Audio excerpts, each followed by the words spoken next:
Tumal sa vaping. Dapat ba ang ikabahala? Bakit nga ba? At ano ang pinagmulan? Tara, meron akong 3 rito. Simulan na natin.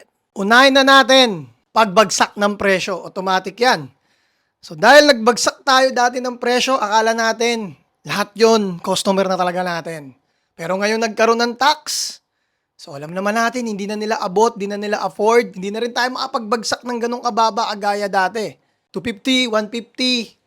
So ngayon, ang pinakamababa na lang is 450 or 400 kung meron pang nagbabalik puhunan. Kaya ang mga natira sa mga dati nating customer is yung mga talagang may pangbisyo lang.